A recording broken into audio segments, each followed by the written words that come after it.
Hello my dear students, hi everyone. तो आज की वीडियो के अंदर बेटा हम पढ़ने वाले हैं अपने मास मेजरिंग इंस्ट्रूमेंट। ठीक है, तो मास मेजर करने वाले इंस्ट्रूमेंट, पिछली वीडियो के अंदर हमारा जो मामला थे लेंथ मेजरिंग इंस्ट्रूमेंट वो हो गए थे कंप्लीट। तो आज की वीडियो के अंदर हम करेंगे अपने मास मेजरिंग इंस्ट्रूमेंट्स। देखो बेटा, मास मेजरिंग इंस्ट्रूमेंट जो है वो ज्यादातर जो यूज होता है वो होता है फिजिकल बीम बैलेंस। ठीक है, आपकी फिगर नंबर जो है वो 1.9 में इसकी डायग्राम शो की गई है। बहुत ही आसान और आराम से अच्छे तरीके से, क्योंकि ये रवायती है, पिछले तकरीबन 100-150 साल से इसको यूज़ कर रहे हैं, लेकिन मेरे ख्याल से अब मुझे नहीं समझ आ रही कि इसको क्यों डाल दिया फिर उसके अंदर चैप्टर के अंदर, क्योंकि अब तो डिजिटल बैलेंस है, डिजिटल कंडा है, तराजू है, जिसके ऊपर नंबरों में शो करते हैं। तो हर दुकानदार के पास होता है जो ऐसे चौरस रखा होता है, यहाँ पे पिक्चर में दिखा दूंगा, तो उसके ऊपर नंबरों में शो होता है। बस सिंपल उससे मेजरमेंट लो, उसके बारे में टीचर बच्चे को थोड़ा सा बता दे, लेकिन नहीं, हमें फिर से 50 साल पुरानी चीज़ पढ़ानी है। ठीक है, तो चलें पढ़ते हैं।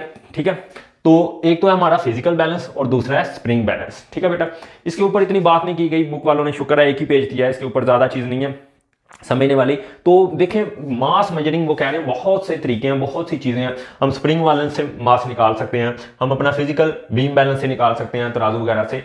तो देखें, अब हमें यहाँ पे एक चीज और समझनी है। बाज जगह पे आप देखते हो कि लोग बोलते हैं इसका वेट कर दो, वजन कर दो। वेट और बेटा मास जो है वो हमारी दो डिफरेंट आइडेंटिटी हैं, दो अलग अलग चीजें हैं, अलग अलग कॉन्सेप्ट हैं। तो आज हम सीखेंगे कि क्या डिफरेंस होता है हमारे इन दोनों चीजों के दरमियान, मास के दरमियान और वेट के दरमियान। ठीक है, तो पहले वो समझेंगे। तो चूंकि आपकी बुक के अंदर लिखा गया है कि स्प्रिंग बैलेंस को यूज करते हैं हम क्या मेजर करने के लिए, अपना वेट मेजर करने के लिए, और जो फिजिकल बैलेंस है उसको किस लिए यूज करते हैं, मास मेजर करने के लिए नहीं जी, इसको भी यूज करते हैं क्या निकालने के लिए, वेट निकालने के लिए। तो एक्चुअल में हम निकालते वेट ही हैं। ठीक है, और उसी के साथ एक टेक्निक लगा के, एक ट्रिक लगा के हम मास निकाल लेते हैं। पहले मैं आपको समझाता हूं कि मास क्या है और वेट क्या है, फिर आपको ये चीज समझ आएगी। ठीक है, तो चलिए शुरू करते हैं। चलिए बच्चों, तो ये आ गई हमारी वेट की डेफिनेशन और ये आ गई मास की। कॉन्सेप्ट है दोनों, रटना नहीं, समझ आ गई तो लिख लोगे इसके ऊपर। ठीक है, इसके ऊपर क्वेश्चन आ सकता है डिफरेंशिएट। ये आम बातें नहीं है, ये अगर आप फिजिक्स में पूरे 100/100 100% नंबर चाहते हैं तो ये ब्रीक से ब्रीक चीजें, और कहां से कैसे टेक्निकल क्वेश्चन बन सकता है। अब देखो इस कॉन्टेक्स्ट के अंदर, ठीक है, वेट बैलेंस, सॉरी ये वाला जो वेट बैलेंस या स्प्रिंग बैलेंस का, फिजिकल बीम बैलेंस का ये कॉन्सेप्ट है जो मास मेजरिंग, ये 90% टीचर तो छोड़ जाते हैं स्कूल्स में, वो पढ़ाते नहीं, वो कहते हैं इसमें से कुछ नहीं आएगा वगैरह वगैरह कह के। लेकिन अगर यहाँ से वो ये डाल दे, और ये होता है अक्सर कि जब वो पेपर बनाने वाला जो एग्जामिनर होता है, पेपर बनाने वाला टीचर, जब उसको कहीं से कोई टेक्निकल क्वेश्चन नहीं मिलता तो इन तरह के टॉपिक्स की तरफ वो आता है, इन तरह के टॉपिक्स में से वो बताता है कि जी यहाँ से आ रहा है क्वेश्चन। ठीक है, तो इससे पहले तो ये देखें, ये जो स्प्रिंग बैलेंस है इसकी फिगर मिल जाएगी आपको, ये 1.8 जो फिगर है उसके अंदर आपको मिल जाएगा। ठीक है, तो अब हम समझते हैं मास क्या होता क्या है। ठीक है, और हमारा स्प्रिंग क्या होता है, वेट क्या होता है। चलिए समझते हैं। कॉन्सेप्चुअल है, यहाँ पे मैं आपको बताऊंगा, ये 1 सेकंड के अंदर आपको याद हो जाएगी, परेशानी होना। शुरू करते हैं। अब देखिए बेटा, मास, मास जो होता है हमारा वो क्वांटिफाई करता है, क्वांटिफाई द मैटर, कि किसी चीज के अंदर क्या कितना मैटर है इन ऑब्जेक्ट, ऑब्जेक्ट के अंदर। इसको मैं बहुत ज्यादा सिंपल आसान एग्जांपल से समझाता हूं अगर आपको, कि अगर आप यहीं पे एक ये देखें, ये वाली पेंसिल उठा लें, ठीक है, और इसके मुकाबले में ये वाला पॉइंटर उठा लें, तो आपको इसके भी बराबर टुकड़े करने हैं, बराबर छोटे से छोटे टुकड़े। जब मैं टुकड़े बोलता हूं या पार्टिकल्स में इसको तोड़ने का बोलता हूं, तो इसको तोड़ना है किसमें, एटम्स में या फिर मॉलिक्यूल्स में। किसमें, मॉलिक्यूल्स में, एटम्स या मॉलिक्यूल। पता ना, दुनिया का सबसे छोटा पार्टिकल जो माना जाता था वो एटम था। ठीक है, या उसको मॉलिक्यूल बोल दो, इनको मिला के बोलते हैं पार्टिकल्स। तो मैटर जो हमारा है बेटा वो छोटे छोटे पार्टिकल से मिलकर बना हुआ। किससे, छोटे छोटे पार्टिकल से मिलकर बना हुआ। अब अगर ये भी मेरा मैटर है, मैटर की डेफिनेशन आती है ना, वो चीज जो जगह घेर रही है, देखो जगह घेर रहा है और मास रखे, ठीक है, ये मास समझ रहे हैं, उसको मैटर कहते हैं। तो इनमें से किसका मास ज्यादा होगा, शाबाश शाबाश, थोड़ा फोकस करें। तो देखिए, आपने इसको भी बराबर हिस्सों में तोड़ लेना है, बराबर पीसीज में। ठीक है, इसको भी तोड़ लेना है। तो हो सकता है कि पेंसिल के अंदर, ये मैं पेंसिल की डायग्राम बना रहा हूं, इसके अंदर जो पार्टिकल्स हैं आपको वो 50 मिले। कितने टुकड़े मिले, 50। और हो सकता है आप इसको तोड़ें, या इसकी भी जगह आप यहां पे ये मोबाइल फोन ले लें, इसको तोड़ें ज्यादा हिस्सों में, तो हो सकता है कि इसके अंदर ये जो हमारा मोबाइल फोन है इसके अंदर आपको पार्टिकल ये ज्यादा टुकड़े मिले। हो सकता है इसके अंदर आपको 500 पार्टिकल मिले, हालांकि ये बिलियन ट्रिलियन में होते हैं, मैं आपको समझा रहा हूं। ठीक है, तो मुझे बताओ क्वांटिफाई मैटर, तो मैटर का मतलब क्वांटिफाई करता है पार्टिकल्स को। किसके अंदर पार्टिकल्स आ गए, इसके अंदर सर, तो इसकी का मास ज्यादा होगा, यही मास है।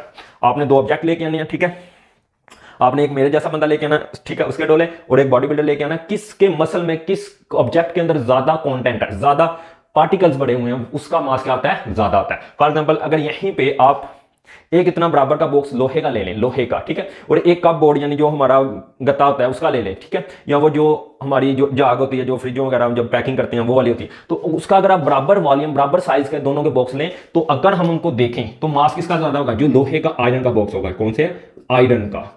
और जो ये हमारा ये क्या, पेपर, ठीक है, कागज, या क्या है वो हमारी, या रुई लगा लो, कॉटन, रुई, ठीक है। तो इसको अगर हम देखेंगे तो इसके अंदर ज्यादा टाइटली छोटे छोटे छोटे छोटे छोटे छोटे छोटे छोटे छोटे ज्यादा पार्टिकल होंगे, क्वांटिटी ऑफ मैटर ज्यादा होगी, ज्यादा मिलियन ट्रिलियन बिलियन पार्टिकल्स होंगे, ठीक है। ये सिर्फ कॉन्सेप्ट है, मास मेजर कैसे करते हैं उसके लिए आपके पास ये पढ़ना है हमने टॉपिक, ठीक है। तो इसके अंदर ज्यादा होंगे, मान लें इसके अंदर 1000 है, तो इसी के अंदर पेपर के अंदर मान लो वहां पे ऐसे 10 या 100 होंगे, तो किसका मास ज्यादा हुआ, इसका। कंटेंट किसके अंदर ज्यादा, किसके ज्यादा टुकड़े हो रहे हैं, पार्टिकल किसके अंदर ज्यादा है, तो ये कॉन्सेप्ट है हमारा किसका, मास का, ठीक है। मास क्वांटिफाई करता है ऑब्जेक्ट को देख के, ठीक है। हम ये नहीं बता सकते कि जी फलां चीज का इतना मास है, फलां चीज का इतना, लोहे का मास भाई उसका ऑब्जेक्ट लेके आओ वो कितना है कितना। अगर वहीं पे अगर हम इसका ये इतना हिस्सा काटें, ये इतना हिस्सा, तो इसके अंदर ये वाला, इसके अंदर 100 पार्टिकल्स है, तो इसका और इसका मास बराबर नहीं हो जाएगा। देखो इसके अंदर कितने पार्टिकल्स हैं, 100, तो इसके अंदर भी 100 पैकेट है। क्वांटिफाई मैटर, मैटर के पार्टिकल्स टुकड़े कितने हैं, 100, इसके अंदर भी 100, तो इनका मास बराबर होगा, ठीक है।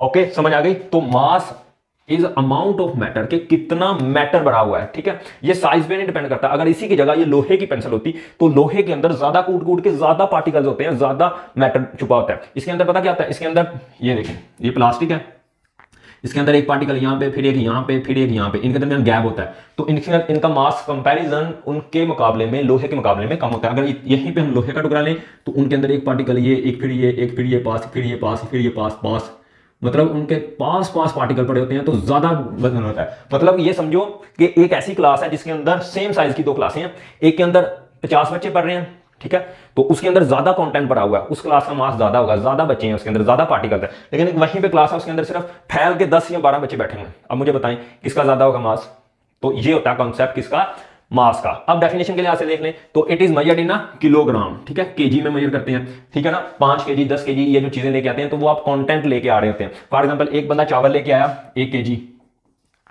ठीक है, एक लेके आया ½ केजी, तो ये देखो इसके अंदर कंटेंट आधा आ गया, इसके अंदर आधे पार्टिकल हैं, इसके अंदर ज्यादा पार्टिकल, तो मास इसका ज्यादा, सिंपल। अच्छा आगे आ जाए, it is a scalar quantity. आगे जाके पढ़ेंगे स्केलर क्वांटिटी वो होती है जिसको हम मेजर करते हैं, जिसके लिए डायरेक्शन की जरूरत नहीं होती, ठीक है, बस मेजर कर लिया, ठीक है, 10 kilo 5 kilo 7 kilo. Vector quantity वो होती है, जब इसको बताऊंगा तो ये आपको समझ आ जाएगा, ठीक है। ये वाला पॉइंट अभी पेंडिंग है। It is measuring using balance, तो ये जो फिजिकल बैलेंस है इसको यूज करके हम मेजर करते हैं किसको, अपने मास को, ठीक है। डिजिटल जो कंडा होता है, जो तराजू होता है, digital weight balancing, digital balance, ठीक है, उसको यूज करते हैं।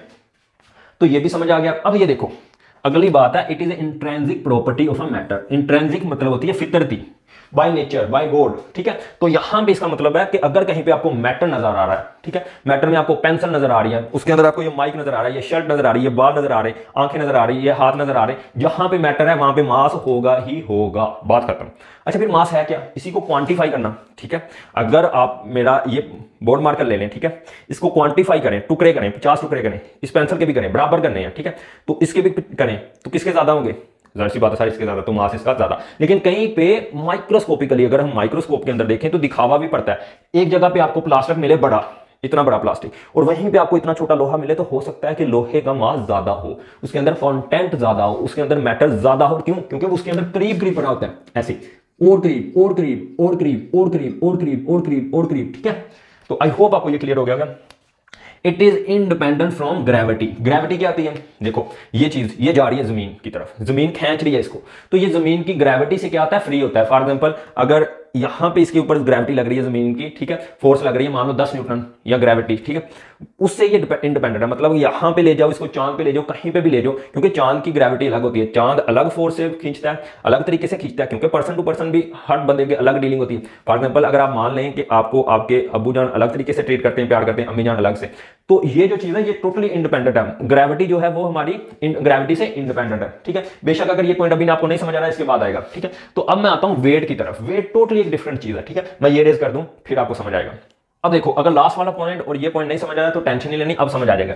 Force exerted on an object due to gravity is called weight. देखो बेटा, कोई भी बड़ी चीज, चाहे ये हमारी अर्थ हो, ठीक है, चाहे यहां पे मून हो, चांद साहब, ठीक है, और इससे आगे एग्जांपल आप सूरज की भी ले सकते हैं। दुनिया की हर बड़ी चीज, बल्कि हर दो चीजों के दरमियान ग्रेविटी होती है, वो आगे हम पढ़ेंगे। फिलहाल ये समझो कि दुनिया की हर बड़ी चीज छोटी चीज को अपनी तरफ खींचती है। फॉर एग्जांपल, अगर हम यहाँ पे पेंसिल रखें ये वाली, ठीक है, कोई रेजर रख दें, बोर्ड मार्कर रख दें, ठीक है, जहाज रख दें, ठीक है, गाड़ी रख दें ऊपर ले जाके, तो उसको क्या करेगी, ये अपनी तरफ खींचेगी, ये अपनी तरफ खींचेगी। सर इसका क्या सबूत है? ये देखो, ये नीचे जमीन है, जमीन इस पॉइंट को खींच रही, आप ऊपर से जाके छलांग लगाएंगे हाथ से, किस तरफ आएंगे? जमीन की तरफ आएंगे। तो ये ग्रेविटी होती है, तो ये फोर्स होती है। ये क्या होती है? फोर्स, खींचने की, खिंचाव होता है फोर्स। इसको मेजर करते हैं 50 न्यूटन, 100 न्यूटन, 10 न्यूटन, 20 न्यूटन। अब देखो बेटा, फोर्स जो होती है वो डायरेक्शन में होती है, ठीक है। अगर मैं ये बोर्ड मार्कर आपके सामने रखूं यहाँ पे और आपको बोलूं इसके ऊपर फोर्स लगाओ, धक्का, फोर्स का मतलब धक्का लगाना, ठीक है। तो आप पूछोगे सर किस तरफ लगाना है? आगे लगाना है, पीछे लगाना है, लेफ्ट लगाना है, राइट लगाना है। तो फोर्स को लगाने के लिए क्या जरूरत है? डायरेक्शन की। मतलब फोर्स किसी ना किसी डायरेक्शन में लगती है। मैं इस डायरेक्शन में फोर्स लगा सकता हूं इसके ऊपर, इस डायरेक्शन में लगा सकता हूं, इस डायरेक्शन में, इस डायरेक्शन में, नीचे, ऊपर, तो ठीक है। तो ऐसी क्वांटिटी जिसके साथ डायरेक्शन भी हो। अब देखो, जो जमीन फोर्स लगा रही है इनके ऊपर, वो नीचे की तरफ है, टूवर्ड्स अर्थ, जमीन की तरफ है, ठीक है ना, टूवर्ड्स जमीन की तरफ है, ठीक है। तो वो वाली चीज को कहते हैं वेक्टर क्वांटिटी। तो it is a vector. Vector वो चीज होती है जिसके पास डायरेक्शन भी हो प्लस मैग्नीट्यूड भी हो। मैग्नीट्यूड मतलब वो कितनी लग रही है, 50 न्यूटन, 10 न्यूटन, 20 न्यूटन। तो यहीं पे यही बात, इसके पास ये स्केलर क्वांटिटी है, इसके पास सिर्फ मैग्नीट्यूड होती है। कि मतलब 5 किलो चावल, 10 किलो चावल, उसके साथ डायरेक्शन तो नहीं होगी कि 5 किलो चावल इस तरफ या 10 किलो चावल ऊपर की तरफ। तो ये होता है वो क्वांटिटी जिसके पास मैग्नीट्यूड हो, सिर्फ, ठीक है, सिर्फ उसको नंबरों में आप मेजर कर पा रहे हो, तो उसको बोलते हैं कौन सी क्वांटिटी? Scalar quantity. और ये होगी आपकी वेक्टर क्वांटिटी। अब और चीज समझो, इसी को बोलते हैं, इसी खिंचाव को बोलते हैं ग्रेविटी। और इसी ग्रेविटी का दूसरा नाम क्या होता है? जितनी फोर्स इस ऑब्जेक्ट के ऊपर लग रही है। फॉर एग्जांपल, मैं सारा कुछ रेज कर देता हूं यहां से। अब देखो, ये जहाज को हमारी जमीन खींच रही है 100 न्यूटन से। जहाज के ऊपर कितनी फोर्स लग रही है? 100 न्यूटन। तो जितनी फोर्स जहाज के ऊपर लग रही है वो इसका क्या होगा? वेट होगा। ये वेट ऑफ एरोप्लेन है, ठीक है। इसी को वेट बोलते हैं, इसी को ग्रेविटी भी बोलते हैं, ठीक है। अब यही जहाज अगर चलता चलता ऐसे यहां पे जा रहा हो, किसके ऊपर? चांद के ऊपर, तो वहां पे फोर्स लगेगी, ये मान लो 70 न्यूटन। अरे सर कम क्यों होगी? बेटा ये साइज के लिहाज से होती है। चांद का साइज थोड़ा छोटा है, तो ग्रेविटी या वेट उसका वहां पे क्या होगा? कम होगा। क्या होगा? कम होगा। और यहां पे ग्रेविटी ज्यादा है, क्यों? क्योंकि जमीन का, अर्थ का जो मास भी क्या है, वो क्या है? ज्यादा है, ठीक है। तो ग्रेविटी क्या आती है? चीजों के लिहाज से होती है। अब सूरज का और बड़ा साइज, तो सूरज की ग्रेविटी इससे भी ज्यादा, उसकी हो सकता है 1000 न्यूटन हो। अगर आप सूरज के ऊपर जा रहे हैं तो सूरज आपको ज्यादा जोर से खींचेगा अपनी तरफ, ठीक है। तो ये कॉन्सेप्ट था हमारा वेट का या ग्रेविटी का। तो ये देखो, ये क्या होती है? Gravity, force. ये क्या होती है? फोर्स। किसकी वजह से? ग्रेविटी, मतलब इसके खिंचाव की वजह से। तो इसको ग्रेविटी भी बोलते हैं, टेंशन नहीं लेनी। तो फोर्स एक्सर्टेड ऑन ऑब्जेक्ट, एक फोर्स एक्सर्ट लगती है, एक्सर्टेड लगती है किसके ऊपर? ऑब्जेक्ट। ऑब्जेक्ट मतलब हमारा एरोप्लेन के ऊपर, ठीक है, बोर्ड मार्कर के ऊपर, इवन हमारे ऊपर। अभी भी तो हम भी तो जमीन की तरफ धंस रहे हैं ना, तो हमारे ऊपर इस वजह से, ड्यू टू ग्रेविटी, यानी जमीन की ग्रेविटी की वजह से। ग्रेविटी का मतलब जमीन का ये आदत है, हर बड़े ऑब्जेक्ट की ये आदत होती है दूसरे को अपनी तरफ खींचना। तो it is measured in newton. तो मैंने बताया ना, ये देखो 100 न्यूटन, 50 न्यूटन, ठीक है। और ये भी बात हमारी क्लियर हो गई। It is a scalar quantity. It is measured by using spring balance. तो ये स्प्रिंग बैलेंस जो ऐसे मेजर करके देते हैं, ठीक है, सब्जी वाले भाई, या आजकल तो गंदम का सीजन है, तो गंदम के भी जो होते हैं बोरियां, उनको भी मेजर करते हैं इससे, तो वो मेजर करते हैं बेटा, ठीक है। इट इज, यहां पे लिखा हुआ था डिपेंडेंट अपॉन ग्रेविटी। तो ये किस पे डिपेंड करता है? इट डिपेंड या डिपेंड्स अपॉन ग्रेविटी। तो ये ग्रेविटी के ऊपर, अब जमीन की जगह हम सूरज ले लें, तो सूरज बड़ा, ठीक है, तो उसकी ग्रेविटी भी ज्यादा। ग्रेविटी मतलब उसकी खींचने की ताकत। तो हो सकता है यहां पे 200 न्यूटन वेट हो। फोर्स कितनी लग रही हो नीचे की तरफ? 200, तो 200 न्यूटन वेट हो, ठीक है। तो ये फोर्स ही होती है जिसको हम वेट के नाम से बोलते हैं, खिंचाव, ठीक है। तो ये ग्रेविटी पे डिपेंड करती है। अब ये वाला जो मास है हमारा, ये ग्रेविटी से इंडिपेंडेंट होता है। क्या होता है? ग्रेविटी से इंडिपेंडेंट। भाई यहां पे अगर हमारा जहाज पड़ा है, इसके टुकड़े करें तो हो सकता है 50 ही टुकड़े हो, पार्टिकल्स में तोड़े, छोटे छोटे में। मैंने बताया ये सिर्फ समझाने के लिए। वैसे अगर एक नुक्ते में देखें तो बिलियन ट्रिलियन पार्टिकल्स हैं, लाखों करोड़ों हैं, ठीक है। तो इसी तरह अगर यहां पे भी तोड़ें तो इसको कितने पार्ट्स में टूटेंगे? पार्टिकल्स में 100 में टूटेगा। तो ये इंडिपेंडेंट है ग्रेविटी से। भाई उसको खिंचाव से कोई लेना देना नहीं।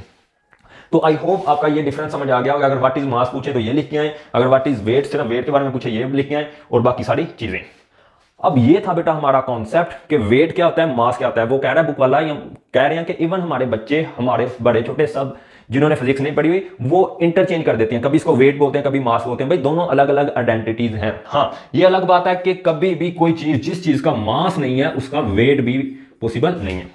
हाँ, वेट, मास होगा तो वेट होगा, सर ये कैसे, ये आगे जाके आप पढ़ेंगे, आपको एक फार्मूला मिलेगा W is equal to mg, ये वेट का फार्मूला है, ये ग्रेविटी है, ठीक है, ठीक है, ग्रेविटेशनल एक्सेलरेशन बोलते हैं या ग्रेविटी बोलते हैं। तो यहां पे ये मास अगर हम जीरो कर दें, अगर किसी चीज का मास जीरो कर दें तो वेट भी क्या हो जाता है, जीरो हो जाता है। अभी टेंशन नहीं लेनी, समझना नहीं है, बस यही बताना था।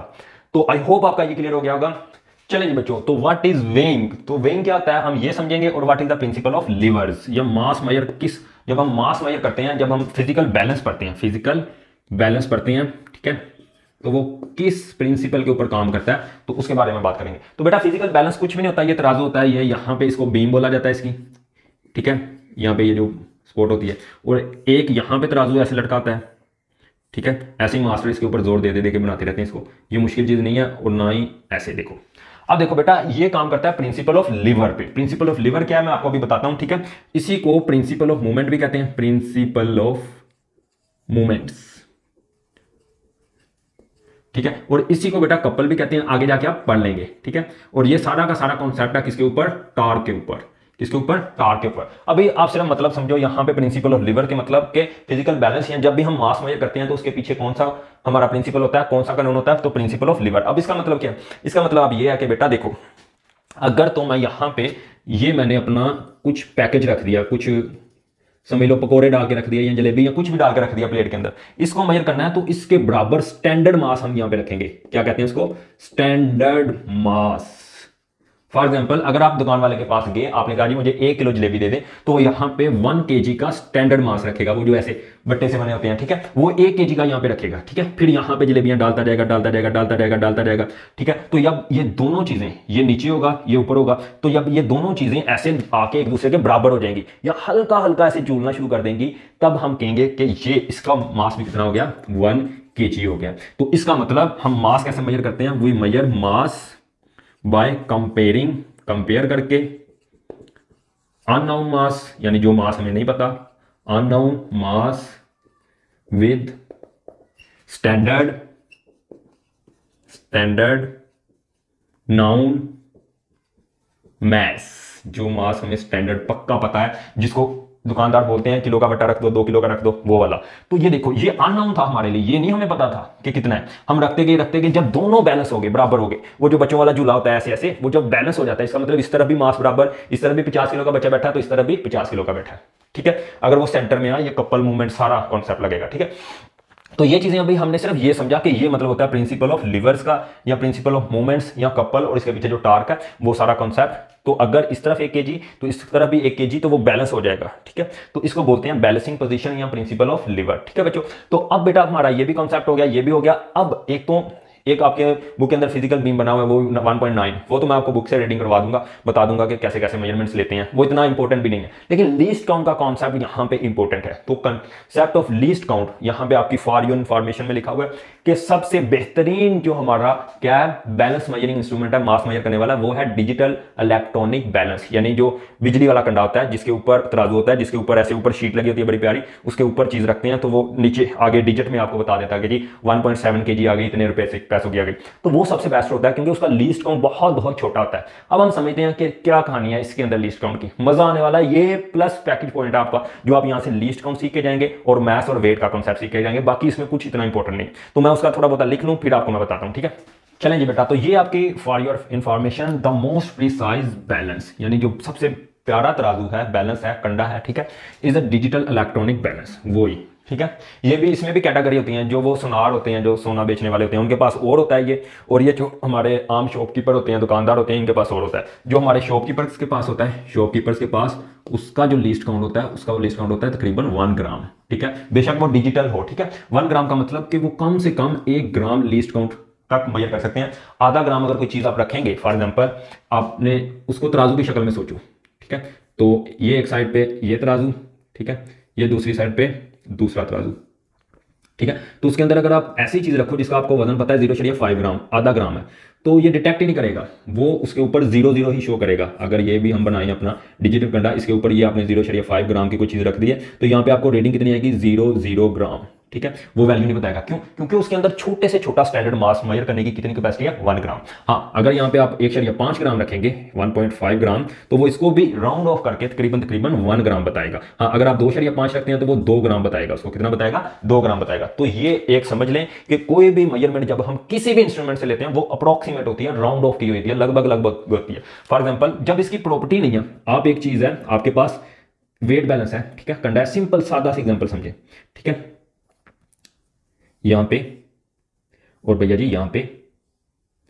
आपने यहां पे रख दी 2 किलो का, 2 केजी का आपने क्या रख दिया, स्टैंडर्ड मास बटा, हाँ, और यहां पे आपने चीज रख दी जो थी 2.1 केजी, मतलब 2 किलो पूरा और ऊपर 100 ग्राम प्लस 100 ग्राम, तो वो इसको तकरीबन 2 केजी बताएगा। वो इसलिए तो ऐसे ऐसे जुड़ रहा होता है कि कभी भी ये दो मेजरमेंट्स बराबर अप्रोक्सीमेटली हो ही नहीं सकती, राउंड ऑफ होता है। ये बात लिख लें, कभी भी नहीं। हाँ, थोड़ी से थोड़ा फर्क किया जा सकता है कि हो सकता है ये 100 ग्राम को मेजर कर ले, यहां पे भी हम 100 ग्राम रख दें, तो 100 ग्राम के ऊपर भी तो हो सकता है कि वो 2 केजी 100 ग्राम प्लस ऊपर 5 ग्राम और हो, ये 5 ग्राम छोड़ सकते हैं। तो कभी भी कोई चीज अप्रोक्सीमेट होती है, पूरी पूरी एब्सोल्यूट करेक्ट, बिल्कुल 100/100 करेक्ट वैल्यू कभी दुनिया के किसी इंस्ट्रूमेंट से आपको नहीं मिलेगी, ठीक है। तो आइए इस तरफ आते हैं, ठीक है। तो उनके पास जो होता है उसका 1 मेजरमेंट होता है। हाँ, जो सोनार, जो लोग जो सोना वगैरह तोलते हैं, उनके पास होता है ये, तो ये काम तक मेजर कर रहा है सिर्फ 1 ग्राम तक, मतलब ये 1 ग्राम का खंडा, ये इसके पास छोटे से छोटा बट्टा कितने का, 1 ग्राम का स्टैंडर्ड मास, ठीक है, तो उसको स्टैंडर्ड वेट भी कहते हैं। और इसके पास जो है वो इसके 10,000वां हिस्सा, मतलब वो इतना छोटा सा, अगर इसके 10,000 हिस्से करें तो इसका भी साइज छोटा, तो ये देखो, तो उसका क्या है 0.1 मिलीग्राम, और अगर मिलीग्राम 10 की पावर 3 होता है, उसको नीचे डिवाइड करें तो ये 10,000 बन जाता है, ठीक है। तो ये होता है। अब मैं आपकी इसको सारी कहानी सुनाता हूं, मैं 1 मिनट बोर्ड मार्कर चेंज कर लूं, तो दूसरी तरफ ये आपको समझाता हूं कि लीस्ट काउंट क्यों जरूरी है एक कहानी से, ठीक है। चलिए हम यहां पे कुछ मेजरमेंट्स को कंपेयर करेंगे। यहां पे हमने ले लिया राइस, चावल खाते हैं ना, एंजॉय करके बड़े अंडी में, पुलाव में, अच्छा, और इस तरफ गोल्ड मेजर करने लगे हम, ठीक है। अच्छा, अब देखें, अब मान लें कि 1 केजी हमने राइस लिए, उसकी प्राइस है रुपीज है तकरीबन 350 रुपए, ठीक है, 1 किलो के। तो चूंकि हमने इसको बारीकी से देखना है तो हम 1 किलो को क्या लिख सकते हैं, 1000 ग्राम। तो 1000 ग्राम चावल हमारे कितने के बने, 350 के। अगर हम 1 ग्राम की वैल्यू देखें तो यहां पे 1 ग्राम निकालने के लिए इसको 1000 से डिवाइड करेंगे तो उसकी वैल्यू बनती है 0.35 रुपीज, तो यहां पे रुपीज लिख रहे हैं ना। तो 1 पैसे के भी 3/4 हिस्सा, या 1 पैसे का तीसरा हिस्सा या चौथा हिस्सा, ठीक है, तो इतनी वैल्यू बनती है। अब जो बेटा आप 1 किलो मतलब 1000 ग्राम मेजर करके आए, वो मैं अभी बता के हटाऊं कि वो एब्सोल्यूट पक्का इतना ही होता। वो हो सकता है कि 1000 और यहाँ पे पॉइंट या इशारिया 5 ग्राम हो, या वो ये भी हो सकता है कि 9.5 ग्राम हो, ठीक है। वो तकरीबन इसीलिए तो जुड़ रहा होता है, या जो बताता है वो हमारा डिजिटल कंडा भी, तो वो भी जो बैलेंस कंडा बोल रहा हूं, तो वो भी तो तकरीबन वैल्यू बताता है एब्सोल्यूट। तो ये 1000 जो आपको बताया जा रहा है, जो दिखाया जा रहा है, इसके अंदर आपका ये 0.5 जा रहा है, या यहां से ये 0.5, ठीक है। अगर तो उसने आपको इतना दिया तो आपके 1 ग्राम, आधा ग्राम आपका उसने रख लिया, तो आधा ग्राम रख लिया, तो 1 ग्राम की कितनी वैल्यू है, 0.5, तो इसका आधा करेंगे तो 0.7 रुपीज, मतलब 1 पैसे के 1 रुपए का 6वां हिस्सा अगर आपका नुकसान हो भी गया, आपको कम मिल भी गई चीज, तो डजंट मैटर, कोई बहुत बड़ा लॉस नहीं है, ठीक है। तो इसी तरह अगर उसने ज्यादा दे दिया आधा ग्राम आपको, तो अगर आपको, ठीक है, 350.17 रुपीज की उसने चीज दे दिया, तो ये 17 पैसे अगर उसने ज्यादा भी दे दिए तो इसके अंदर कोई माल मलाल नहीं है, कोई नुकसान नहीं है दोनों तरफ का। तो इसलिए यहां पे जो हम ये मेजरमेंट्स लेते हैं, ये वाली जो चीजें जिसके अंदर हमें 1 ग्राम से फर्क नहीं पड़ता, तो वहां पे हम ऐसा लीस्ट काउंट, ऐसा अपना वेट बैलेंस यूज करते हैं, या बैलेंस यूज करते हैं, बीम बैलेंस यूज करते हैं, जिसका लीस्ट काउंट कितना हो, 1 ग्राम के करीब हो, ठीक है। और ये होता है हमारा कोई भी कंडा, चाहे वो तराजू यूज कर रहे हो सब्जी बेचने वाले, चाहे डिजिटल यूज कर रहे हो, उनका यही होता है 1 ग्राम के करीब लीस्ट काउंट, ठीक है। उनका कितना होता है लीस्ट काउंट, 1 ग्राम के करीब होता है। अब अगर हम थोड़ा स्पेशल बात करें, अगर यहीं पे हम मान लें कि 1 ग्राम जो गोल्ड है उसकी आज के दौर के हिसाब के मुताबिक कीमत लगाएं, तो उसकी कीमत बनती है तकरीबन 30,000 रुपीज, ठीक है बेटा। समझते जाओ, थोड़ी कहानी सुन लो, समझ आ जाएगा, कॉन्सेप्ट क्लियर हो जाएगा, हाँ, फील आ जाएगा। तो यहां पे देखो, अगर ये आपका कंप्लीट है 1.5, ये 1 ग्राम नहीं सर, जैसे यहां पे था वैसे यहां पे होगा, हो सकता है ये 1.5 ग्राम हो, है ना, ये 1 ग्राम हो सकता है, 1.5 ग्राम हो सकता है, ये 0.95 ग्राम हो, मतलब यहां से भी हो सकता है कि आपका कम हो थोड़ा बहुत, लेकिन इसने इसको भी 1 ग्राम बताना है, इसको 1 ग्राम हम मान लेते हैं कि ये 1.5 ग्राम था, ठीक है। आपने बेचने गए, ये था 1.5 ग्राम, तो उसने कितना मेजर किया इस कंडे के साथ, इस वाले बैलेंस के साथ जिसका लीस्ट काउंट कितना है, ये वाले बैलेंस के साथ जिसका लीस्ट काउंट है 1 ग्राम। तो भाई देखो, 1 तोले की कीमत 30,000, तो 1.5 की मतलब कि इसका आधा करें तो 0.5 15,000 का बनता है। तो ये 45,000 रुपीज का था, आपको कितने का नुकसान हो रहा है? अगर वो आपके 1.5 ग्राम को 1 ग्राम गिन रहा है तो ये तो बनता है 45,000 का। बोलो हुआ या नहीं हुआ नुकसान? ठीक है, तो यहां पे क्या करें, तो हो सकता है अब अगर आपने नया कंडा लेके आए, आप नया वेट बैलेंस लेके आए जिसका लीस्ट काउंट कितना है 0.1 ग्राम, मतलब कि वो 1 ग्राम के 10 हिस्से कर सकता है, 1 ग्राम के 10 हिस्से, तो लीस्ट काउंट कितना हो गया 0.1 ग्राम। अब हमने कहा ये नहीं यूज करना, इसमें तो बहुत घटा है, बहुत कमी है। अब उसने मेजर किया ये आपका 1.5 ग्राम, ठीक है। अब ये क्या 1.5 ग्राम कंप्लीट था? नहीं सर, हो सकता है ये 1.5 और यहाँ पे हो सकता है ये 1.51 होता, 1.52 होता, 1.53 होता, 1.54 होता, 1.55 होता। क्यों?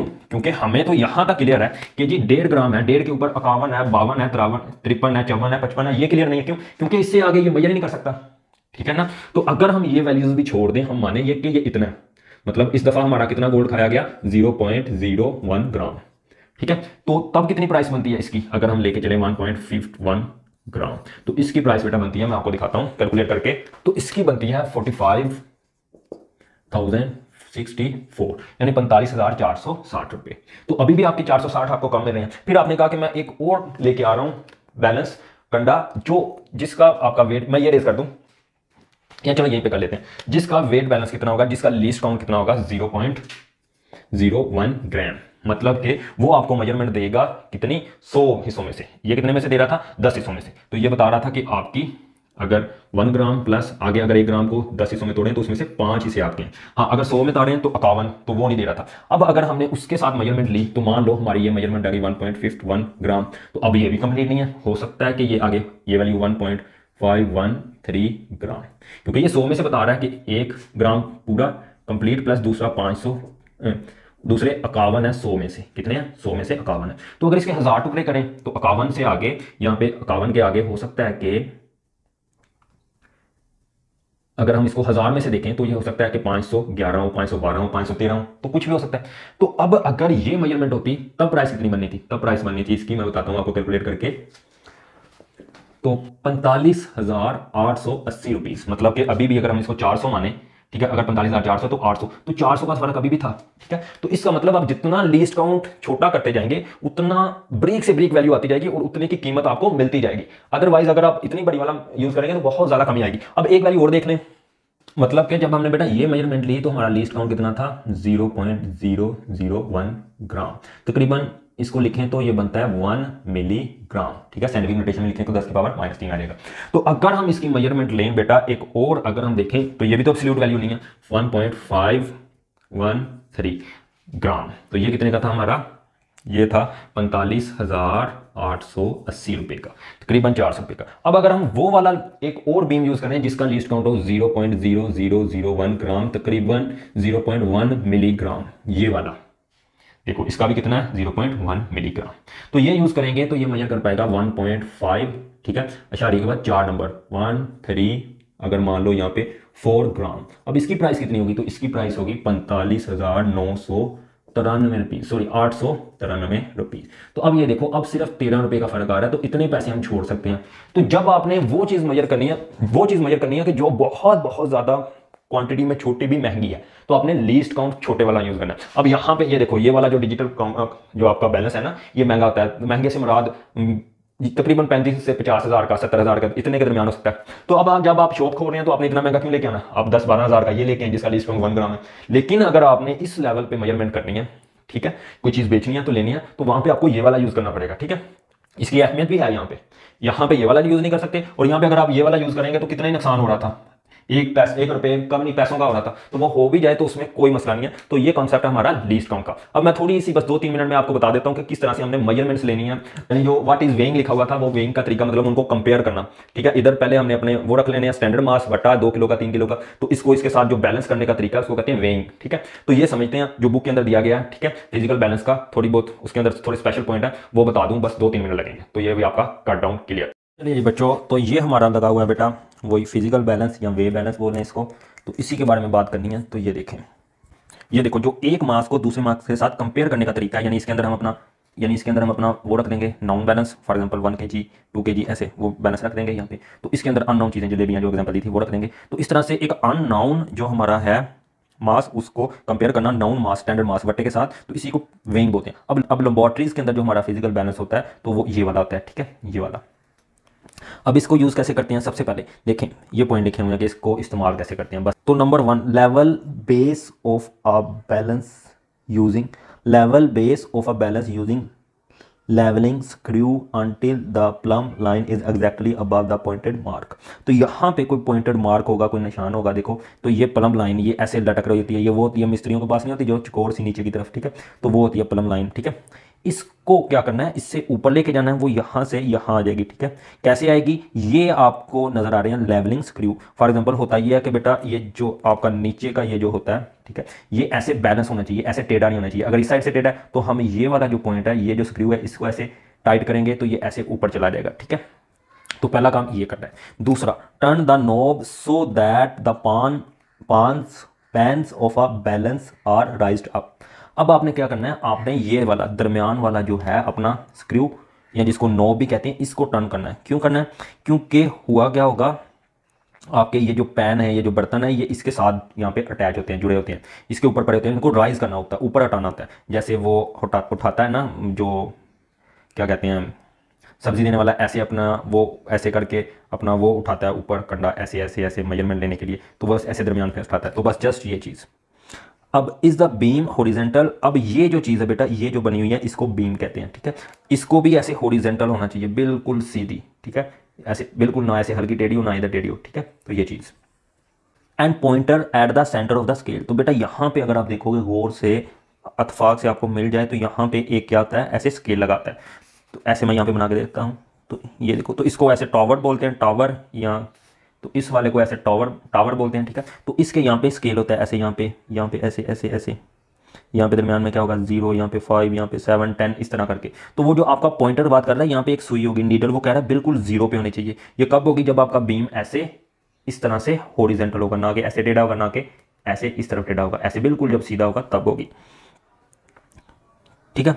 इफ नॉट, अगर ये नहीं है, turn the balancing screw on the beam so that it become horizontal. अब अगर ये ऐसे टेढ़ा है, ऐसे ऐसे बिल्कुल सीधा नहीं है, ऐसे टेढ़ा है, तो यहाँ पे ये जो आपका बीम है, यहाँ पे इसके ये स्क्रूज लगे होते हैं, ये वाले, ठीक है। ये एक स्क्रू, एक ये स्क्रू, आप अपनी बुक में देख लेना, यहाँ पे तो मैंने काला कर दिया, ब्लैक कर दिया।